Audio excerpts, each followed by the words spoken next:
Hey everyone, this podcast is part of Story Mode, the podcast network of Gamefully Unemployed. You can support us and gain access to other great exclusive podcasts at patreon.com/gamefullyunemployed. That's patreon.com/GAMEFULLY unemployed, which is spelled like it sounds.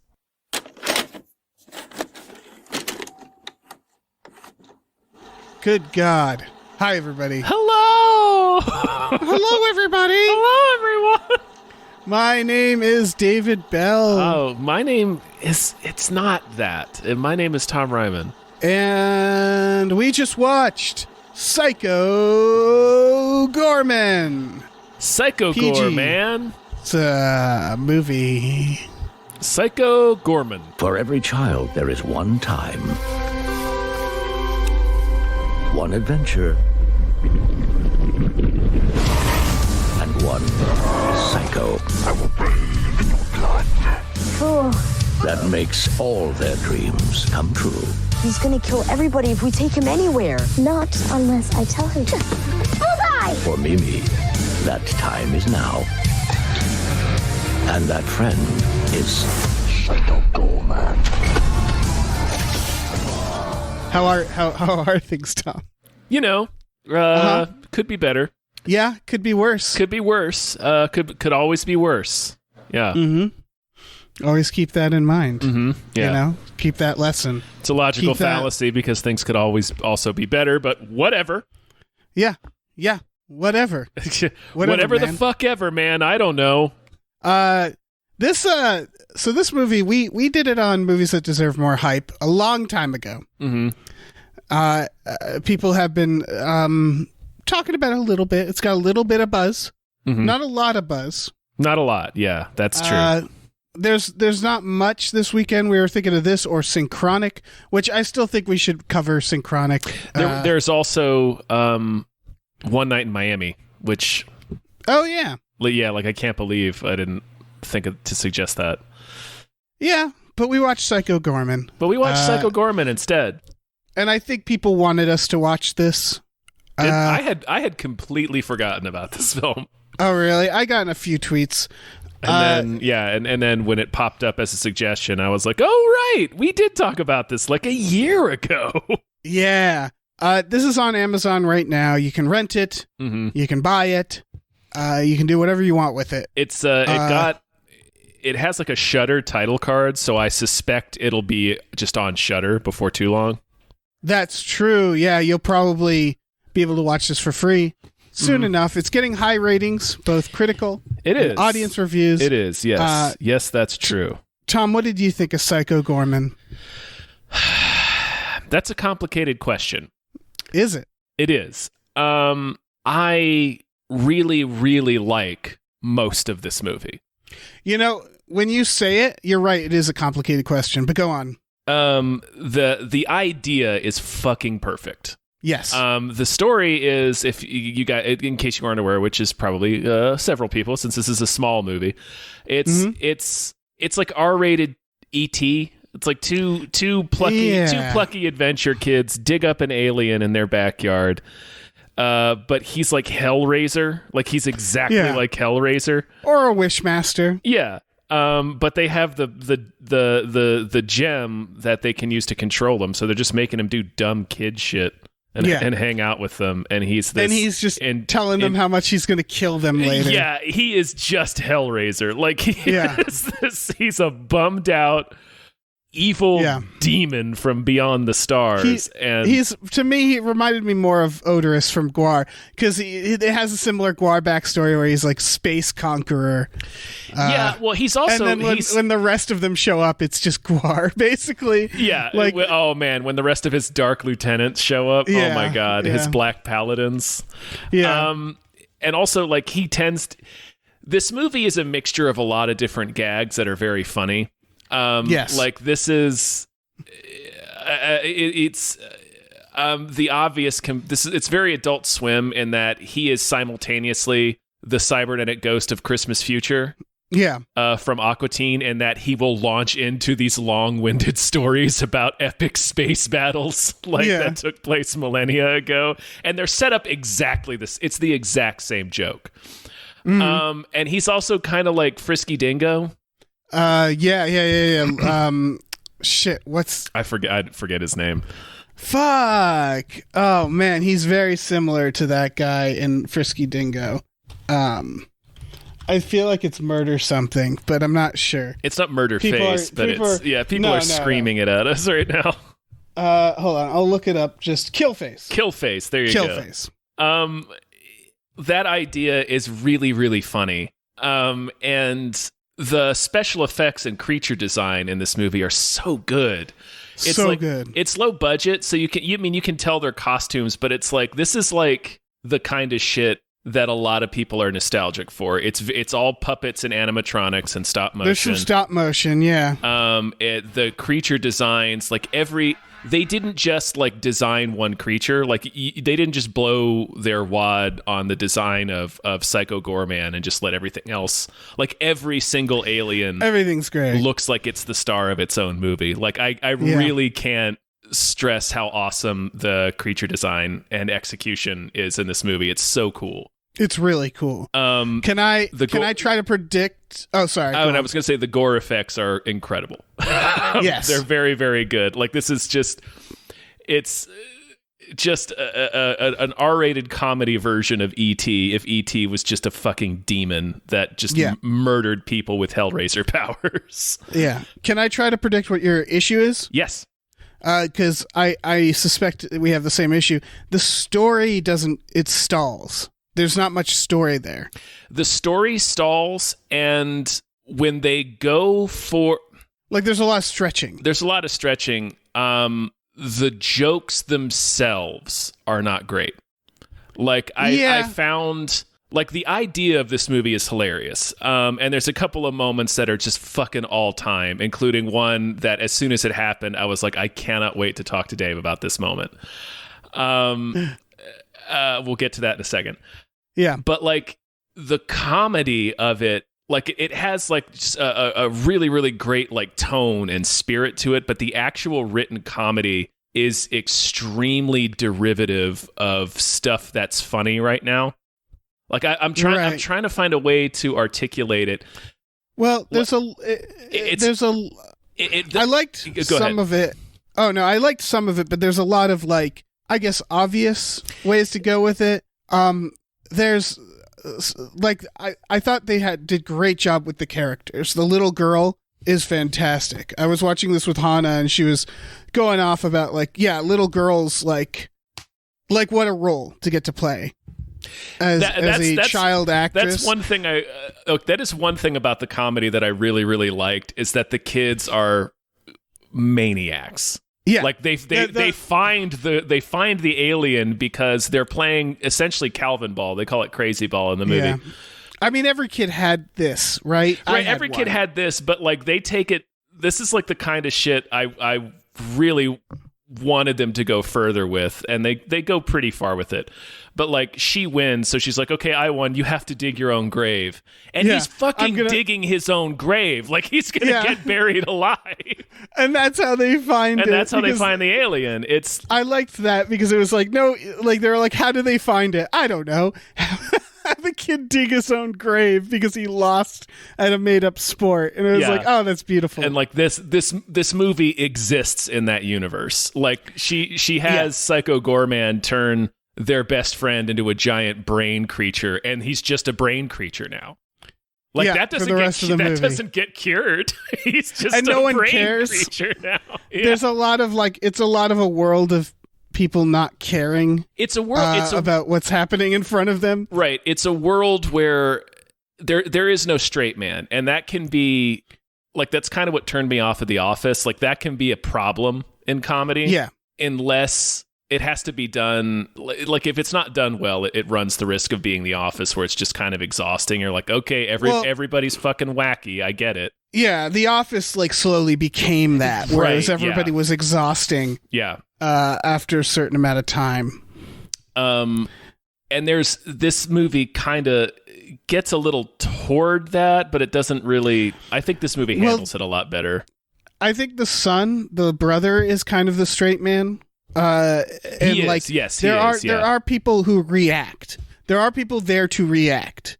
and people who clash with each other for human reasons. But there's just a lot more characters like the mom and dad who just like roll with it. And like the family of the brainchild at the end just don't care. They're just eating dinner with this brain trying to eat salad. It's just stuff like the I'm the heckin' best, frig you, that song. I was like, this is trying too hard. Does that make sense? Sure. Like that makes sense. A lot of the written gags were just there was even one gag that was just verbatim a joke from another movie, and I'm trying to remember what it was. I don't know. They did quote Spider-Man 2. That's it. That's the one that I was thinking of. I assume that was an homage. Wow. Yeah, it probably was. But it's just like stuff like that in the writing kept sticking out to me, where it's just like it felt like they were imitating other people's jokes rather than writing their own. If that makes sense. That's kind of what I'm getting at for a lot of the writing of this movie. I think I said this once about Deadpool. Is the Deadpool movies are always very funny, but they're right on the edge of stale. Does that make sense? Yeah, yes. Where like the jokes are a little memey, a little like, oh yeah, I heard that already. But it's right on the edge. It's always right on the edge. So Deadpool gets away with it. I think that's what you're talking about, where it's the humor. It's less about it being dated, which I think is what Deadpool is. Deadpool's like right on the line of being dated. It's more about like it's just like maybe it is that it's dated. I don't know. It just I would call it cute. It's cute humor. Yeah, it's like a lot of the gags that are written are the kind of stuff that you're just like you would just be like, oh, that's funny, but you wouldn't laugh. Do you know what I mean? Yeah. You don't laugh. Yeah, it's just like your brain flags it as a joke. You're like, oh, that was a joke. There's definitely some line deliveries in this that made me laugh. There's and some general cuteness. I enjoyed the dad. The dad was an interesting bit. Yeah, the dad is a Tim and Eric character. Like I don't know what's going on with the dad. Yeah.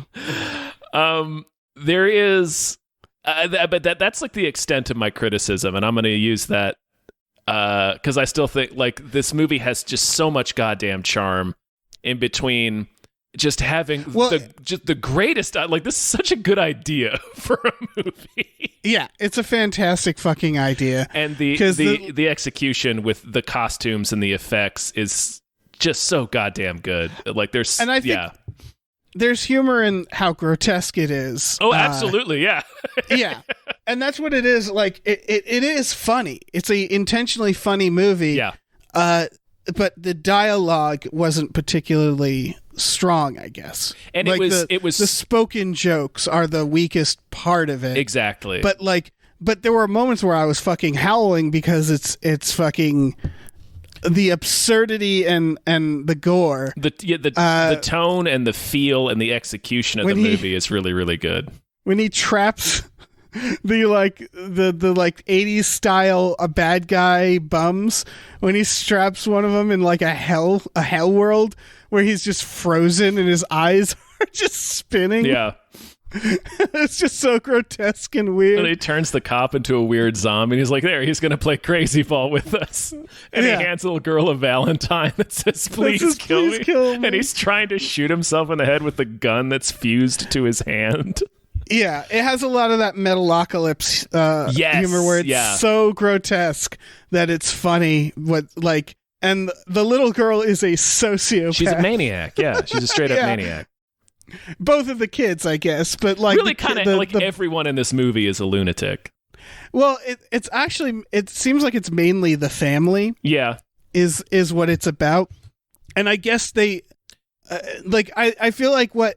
The journey they take you on is they discover this monster. Mm-hmm. He's like killing people in the old shoe factory. And you think that it's going to be like E.T. where it's like, we have to hide him. And then almost immediately she's like, nah, and like brings him out. And then that's when you realize, oh, the parents are just as messed up as the kids. Yeah. Because they freak out at first, and then they just sort of learn to live with Psycho Goreman. Yeah. Because what are you going to do? And and then they do the little montage, which I delighted in him exploding a child. Yeah, just exploding some random kid that made fun of her. He just blows her up. Yeah, they don't pull punches with the kids. I like the part near the end where she goes to pray and it's just to tell God to fuck himself. Yeah, and then she breaks the cross. Yeah, it's just they never give them a redeeming moment, really. No, like right when you think the girl, like the brother steals the gem from her because she's becoming like a tin pot dictator. Yeah. And then he's like, no, I'm not going to give it back to you because like you're this you shouldn't have this power. Like you're a mean person. You're always mean to me and you call me names and you hit me, even though I'm always there to help you out with stuff. And she doesn't actually apologize to him. She just starts singing the I'm the hecking best song from earlier, and they all join in, and that's like the healing moment. Nobody learns anything. No, she does apologize after that, but ultimately Psycho Goreman, spoilers, starts destroying the world. Yeah. That's the whole thing is Psycho Goreman, it's E.T., but if E.T. was very clearly sinister. Right, he's evil. Like he is. What his actual name is? What, like the Archduke of Nightmares? Yeah, something like that.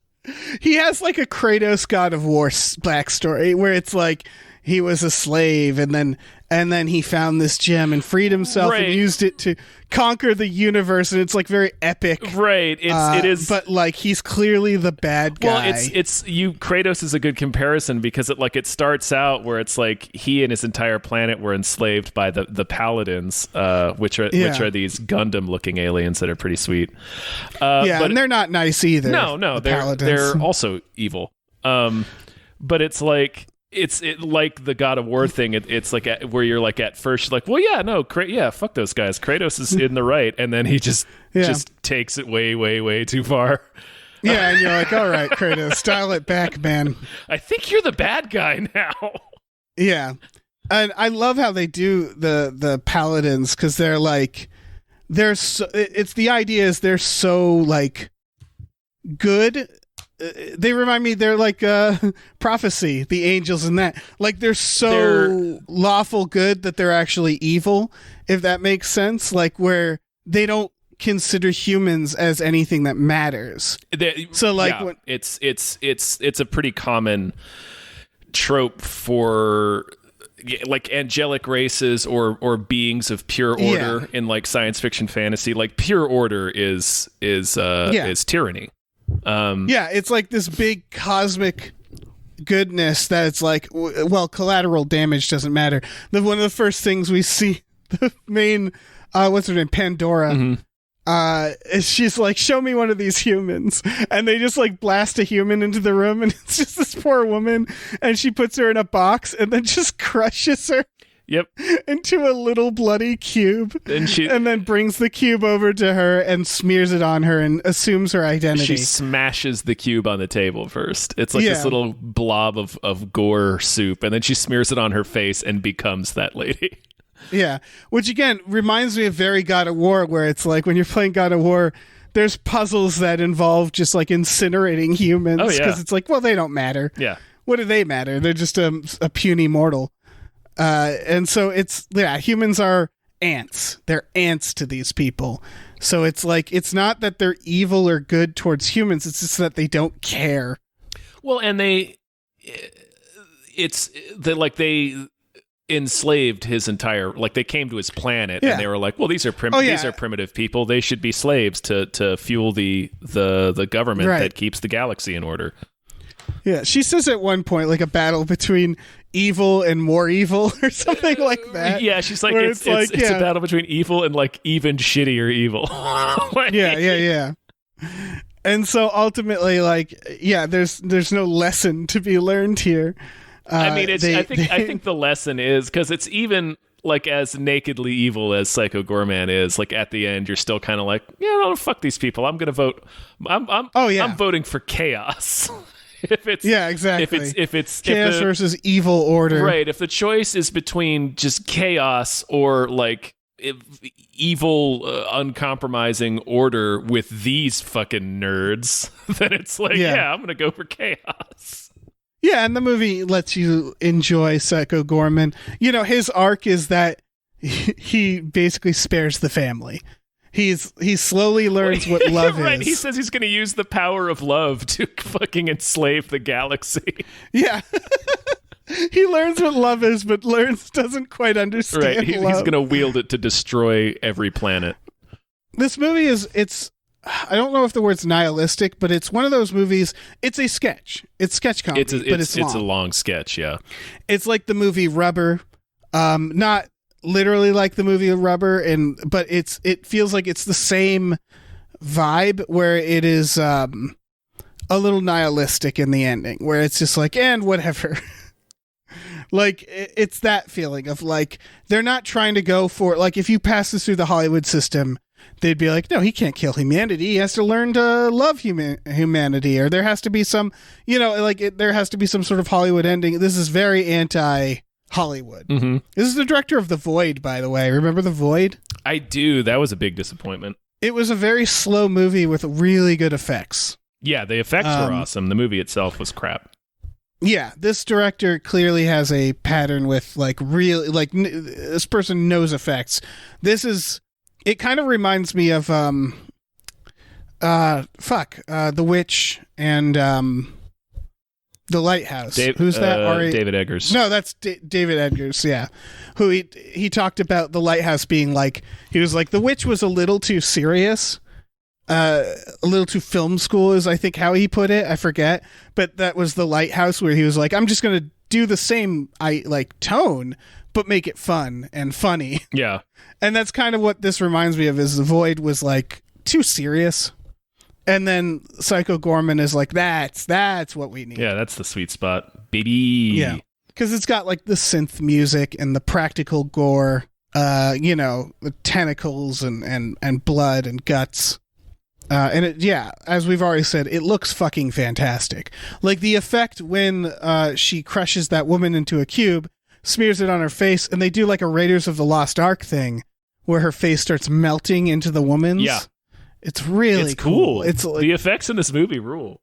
It's a love letter to practical effects, and not just the easy ones, or not just the obvious ones. It's showing the full array of practical effects, and I'm sure there were computers involved too. Yeah, but like just with the creature designs, like the costumes themselves are really, really cool, and the designs are just really imaginative. Like there's every alien looks sweet. Every alien looks sweet. Okay. Can you guess the moment that I really wanted to talk to you about? Or at least the moment that I instantly thought of, oh, Dave needs to watch this immediately. Fuck. Well, I loved how he gets his sword. How he gets his sword. His sword was incredible, yeah, but that's not the bit. That's not the bit. Oh, is it the bathroom? It's the bathroom. The bathroom scene is one of the most amazing scenes. See, this movie, it's not that the movie isn't funny. This scene is fucking hilarious. It's like the funniest thing. It is so good. Describe it, Tom. Describe it. Like, this is 100%. This is a Venture Brothers joke. Like, this is a Dr. Orpheus joke. It's the Psycho Goreman has just killed all of his black paladins, but they've injured him gravely, and they need to get him back to safety. But neither kid is strong enough to carry him out of the woods, so they're like, we gotta contact home somehow, or get them to bring the truck. And like, well, how do we do it?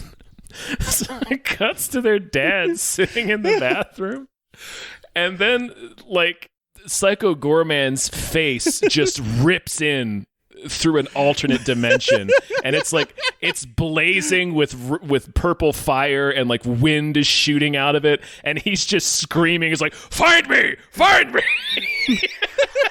It's just this blazing head just comes tearing in from another reality to scream at him on the toilet. It's and so he good. Flies off the toilet into the bathtub. It's just like it's like there's one point where it's just cutting between the Psycho Goreman's spirit head screaming at him and the dad just shrieking in terror. Yeah. Just this real guttural scream. And then it like goes away, and he's like, but I don't know. Where do I go? And then he bursts back in and he's like, I'm at the shoe warehouse. He's like, I don't know where that is. Yeah, he gives him directions. Well, it's like, it happens 2 different times. Like, he bursts in and tells him the location and then disappears. And he's like, oh, I don't know where that is. And then he explodes back as, you take this street all the way down. It's very Venture Brothers. Because... I mean, I think the core of this specific type of humor. Real quick, I really can't emphasize how, like, is this blazing head from another reality just screaming as loud as he can, like, find me! It's so fucking good. It's like it's it's most such a, and then thing ever. Right, and then it just sort of goes pew and like disappears in a puff. It's such a good gag. There's got to be there's got to be a name for this type of humor because I know what it is. It's Venture Brothers, but it's also like 1-900 Hot Dog. It's the type of humor that identifies old cartoons like G.I. Joe, or like Tom and Jeff Watch Batman, a good example, and how fucking hilarious it is. Well, that these worlds that like take themselves so seriously. When you look at someone like, I don't know, Skeletor, or like, you know, like these characters that are so fucking funny, because they're so over the top and like metal, but then they somehow interact with like real life. Like we were reading for that podcast about Cobra Commander fighting with a union leader in that cartoon. It's just this combination of absurd characters that are so operatic and big, and they somehow exist in regular society in these cartoons or universes. And it's what like the Venture Brothers really taps into. It's I don't know what the actual name of it is. It's all Deconstruction though. Yeah, exactly. It's a big thing that Cracked has always done. Yeah. It's like looking at these scenes that are very grand and being like, well, let's break down what that actually let's examine like this one aspect of it that's really funny. Yeah, and there's always that element in in these old cartoons where like, a sorcerer will just like appear and it'll be like lightning and all this powerful shit. And it's like, no, that's a really big disruption. Like that is a horrifying thing to happen. And that's what this scene is that a flaming head shows up in the bathroom and it's like really startling. It's so good. Yeah, that is the hard. I laughed a couple of times. That's the hardest I laughed at this movie was that shit. And that's the core of the movie. Yeah. Because that's really what it is. That's the idea. It's taking Psycho like Goreman is a He-Man type character in mythology and just really that's breaking actually down the thing. Why it's hilarious. We talked about the straight man. Psycho Goreman is kind of the straight man. It's his universe in a way. A little. He is a comedic character. Like that's a comedy device. Like the character. But I just mean like in terms of stakes and the fate of the universe, it's his world that's the most important world. And he essentially meets this family who just doesn't give a fuck and like has their own issues to work out. I would say the movie does not do, and I don't know. I think this is okay. I think I'd rather the movie get right into it, which it did, but they don't establish that the family has issues to work out until later. Like the mom and dad start fighting and it feels kind of late in the movie. Right. It's there in the beginning, but because the tone of the movie is so wacky, and the dad himself is just such a bit that it doesn't land as them having genuine arguments. It just lands as, they're doing some bits back there because this is a yuck zone. Yeah, exactly. So you don't think about them as real people with arcs, but it's essentially that the mom and dad, like the dad's lazy. He makes chicken in the microwave, and like he doesn't want to. They do the whole thing with the hole where he's trying to get them to fill in the hole. Yeah, and they all seem like bits, and they are bits. But it becomes kind of part of their arc. Yeah, and you like kind of forget that early on, or you don't think it's it's something to pay attention to. So it feels like a surprise, or it feels like out of the blue. Same with the sister, because the sister is very mean to the brother, but he never says, like, he always kind of goes along with it. So it feels like a bit until it isn't. Yeah. Until he's like, no, you're really mean to me. And it's like, oh, he's right. Yeah. But he didn't really he didn't speak up that much up until that point. Mm-hmm. Yeah. Like, it still works. Yeah. It works well enough. I think the script is the weakest part. Like we said, the story stalls. The actual written jokes feel just like I can see the people writing them being like, oh, this is great. The banter. dialogue. Yeah, the dialogue jokes. Yeah. But some of the delivery, I liked when he, I forget what it was. It was the microwave dinner, I think. And she complains about it and he goes, you're welcome. And then she continues and he just whispers, you're welcome. And I really liked little things like that. Yeah. There was some great deliveries. I think everybody did an amazing job. But you're right, is that I'd say the weakest link are the verbal jokes, but the actual, the fucking flaming head is amazing. Goddamn head. Watching each of his fucking lieutenants show up, and they're so ridiculous. There's the one that's just a vat of human viscera, a vat of body parts and gore. I think it's amazing. That was amazing. That was a really cool idea. Yeah. And I liked the bit where they all start fighting him, and all the vat can do is spray him with blood, and then it cuts to the brother. He's like, "How long is this gonna go on?" And it's just him getting hosed down with blood. Yeah, and he's just like, and it's nothing. Oh yeah, that fight was delightful. Yeah, God, the look of it. Yeah, it's really cool looking. Yeah, they do little things that are I feel like there's certain arcs, because there's an arc with the friend where she wants the friend to play with her, and she seems to have a crush on him, and then she accidentally turns him. What does she wish to turn him into a giant brain? She wishes that he wants to stay behind and play basketball with her, which somehow equated into turning him into a brain creature. And Psycho Goreman turns him into a giant brain with tentacles. Yep. And then, arc over. The kid's just a brain for the rest of the movie. Yeah, it's pretty fucking delightful. Yeah. Again, it's just very the movie doesn't give a shit. The ending is the mom gets turned into Pandora, this weird, a Gundam. And they set this up really well because they didn't need to, I thought, is they have the crazy ball at the beginning and they teach it in the middle. And it's kind of obvious in retrospect, and it becomes obvious when it's about to happen. Yeah. Yeah. Because basically the Pandora shows up. The mom's on her side at this point. The brother's on their side. So it's 3 against 3. It's Psycho Goreman, the girl, and the dad. And the Psycho Goreman is he's still injured, and he's wouldn't an honorable warrior defeat me in battle? And she's like, all right, pick your game. And so they end up picking Crazy Ball, and it's them having to explain Crazy Ball to these godlike characters that are all playing it, which I thought was a solid payoff for Crazy Ball. Yeah, because up until that very moment, I thought Crazy Ball was just sort of I say that the plot kind of stretches, but everything more or less belongs in there. It just feels like there's this middle part where they're okay, she has Psycho Goreman.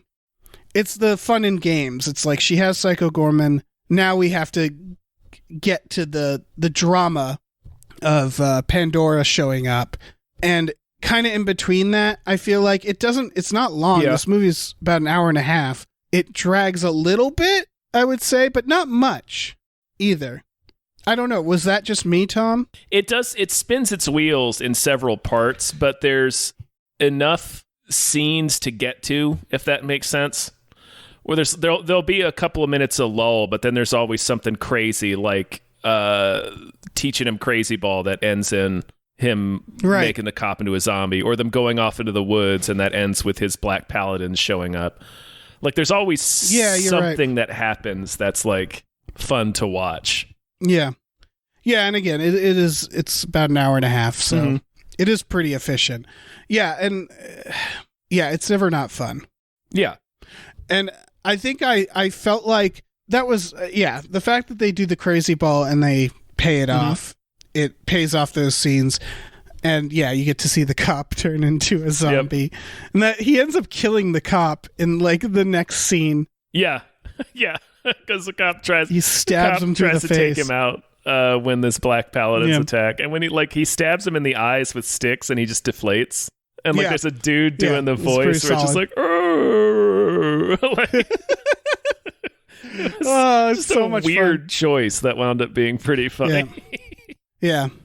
But so at the end he sword fights Pandora with a sword he makes out of her own body. Yeah, he just starts by ripping off parts of her body and just makes a sword out of it. And then he wins. The family reconciles. Psycho Goreman gets the gem that controls him back and is like, I'll spare you. And then he just goes off to destroy Earth. Yeah, he just he teleports to Main Street, Kansas. And starts blowing shit up. Yeah, I thought the movie really doesn't relent. I thought he was going to do something like, I'll start across the galaxy. I won't kill Earth right away or something. But no. He just immediately, and by extension, he's going to kill the family when the Earth is a smoldering, unless they go on the adventures with him from then on. Maybe they will. I don't know. I like the part where, she's like, I'll give you the gem, but you have to promise to spare us. And he's like, deal. And then the dad's like, you probably should have included the whole world. And she's like, oh, yeah. And then moves on. We just don't linger on it. No, don't linger on it. Yeah, it's fun. Fun movie. It's got that. I'm trying to think of other comedies that just sort of throw away the ending. Because there are comedies like that. Like Monty Python and the Holy Grail is a good example. Yeah. Of a movie that just is it doesn't really matter. Burn After Reading. Burn After Reading. Oh, no, I think Burn After Reading it culminates to something. That something being everybody sitting around and trying to figure out what the fuck just happened. But it does essentially, the arcs all abruptly stop. Yeah, the movie just stops. Yeah. But it's one of those. It's I don't know. Nihilistic is the only word I can think for it, where it's fuck it. None of it matters. Mm-hmm. He blows up the Earth. The family's happy. It's like a Stella sketch. Kind of, yeah. I wouldn't even argue that this throws away the ending. It ends kind of perfectly. It does end perfectly. You know what I mean? Where it's nihilistic in the sense of your typical Hollywood film, where it has to be like they do a thing at the end where doesn't one of the characters say well, we really learned something today, and someone else is like, what? Yeah, the dad says that after he breaks his arm in half, high-fiving Psycho Goreman. He breaks his arm. He does. He's like, well, I guess we all really learned something today. And his wife's like, what are you talking about? What did we learn? And he does. And then he just gets woozy. He doesn't say anything, and his eyes kind of glaze, and he starts to fall over. She's like, all right, let's get out of here. Yeah. Let's get you to the hospital. Yeah, I don't know. It's for that reason. It's just a lot of fun. It's no stakes because it's all the stakes. Yeah, right. It's very Gwar. This could have been a Gwar movie. Yeah, I would not have been surprised if this was the Gwar movie. Yeah, there's been Gwar movies, but this could have been a Gwar movie. What were some Gwar movies? Phallus in Wonderland. Sure. Terrific name. It's pretty sweet. That's amazing. Fucking Gwar. Oh yeah, 1992's Phallus in Wonderland. That was only an hour long. And that's available on Amazon Prime right now. Check it out. Yeah. I'd be a little concerned if Gwar tried to do a movie that was longer than an hour. Yeah. I don't know if that could be handled. Yeah. No, I don't have anything else to add. Yeah. I mean, check it out. Fucking Psycho Goreman. A lot of fun. If you like, over the top gore, I would say this is, again, it's Gwar level gore where it's it's technically gory, but it's not real. It's never it's always funny when it happens. Yeah, it's Metalocalypse level where it's like, I don't know. There's nothing like there's nothing that you could. At least off the top of my head, there's nothing that's like upsetting as an analog for real life. No, yeah. You know, like nothing that would like the gore is cartoonish. He rips a man's face off and his eyeballs are still there.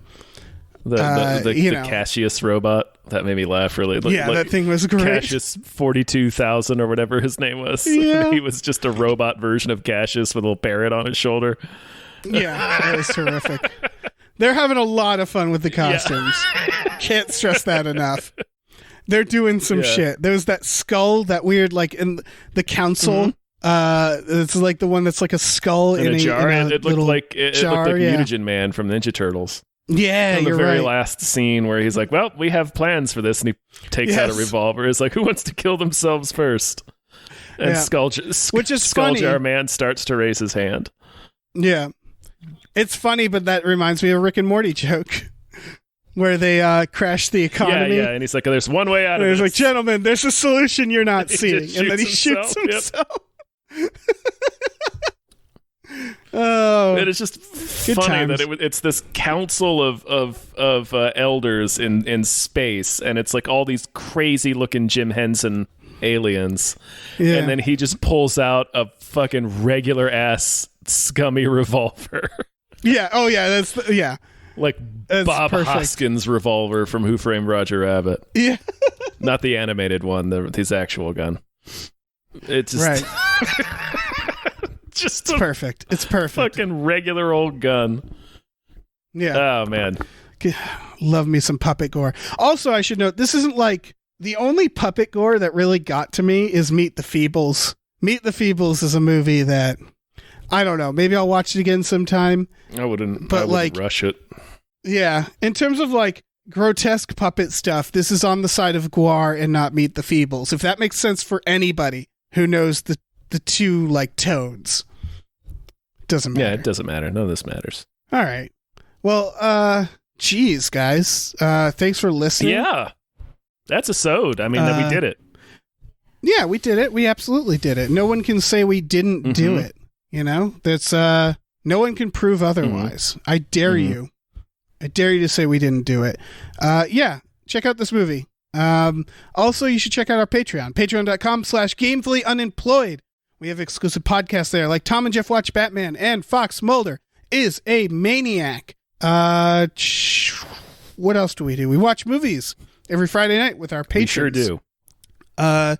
We have tiers where you can make us watch movies that you want us to watch, and other tiers. Just go look. Check it out. We got so many tiers. We also have a store, tpublic.com/store/gamefullyunemployed, where you can get t-shirts, masks, mugs, stickers, posters, all kinds of things. Check that out. Yeah. Now. Why don't you now? Do it. Yeah. Can we bully people into doing this? Probably, yes. Push you over? I push you over. Yeah. Verbally. I verbally push you over. Dunk your head in a toilet. Yeah. And then just imagine that I'm there telling you to go visit our store.